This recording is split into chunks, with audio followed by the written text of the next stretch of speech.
Why is voice culture now becoming a separate subject of study apart from the usual streams of music? To understand this, let's first draw an outline of the singing process. Singing is actually a very elaborate project. It passes through different departments before it finally comes out as a finished product. So let's first understand who are the main members working on this beautiful project of singing. So the first character working on this project is the ear.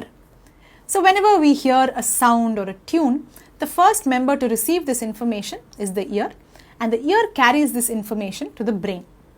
Then the brain sits and tries to sort out this information. It tries to make sense of it. What is the shruti of this note? What raga is being sung? How is the note being sung? Is it a straight note or is it different notes? Okay, all those things the brain tries to figure out based on what it has learnt before. Okay, so the ear and the brain form a great team, and they make up the first stage of the singing process, which is the listening and the processing. So let's call them the processing team. Next comes the voice department.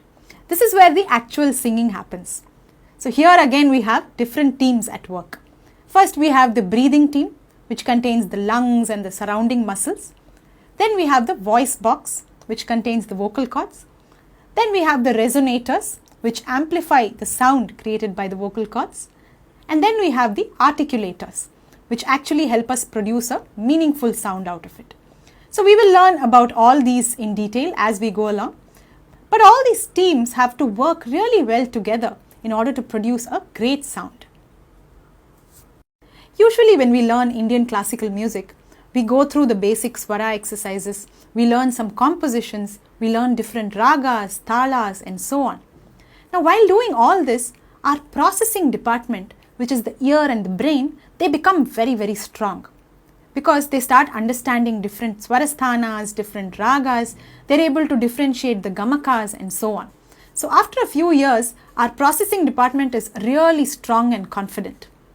But our poor voice department is under a lot of stress, because for the voice, singing is not a normal activity. It is a very rigorous athletic activity. Imagine if all your life you have only learnt how to walk, but suddenly somebody comes and tells you, tomorrow you have to run a 500-meter race. Will you be able to handle it? Of course you will tell them, hey, I have not received any training for this activity. I only know how to walk. How can I suddenly start running? The same holds good with the voice. The only thing that it is trained to do all our life is speak, right? And now suddenly if we ask it to sing without giving it proper training, of course it's going to complain. And every time it complains, we feel it right here in the form of vocal strain. So the next time you feel a vocal strain, remember that it is your voice department complaining and crying out to you that please give me some training before you make me do this. For complete music courses, download VoxGuru, the music learning app.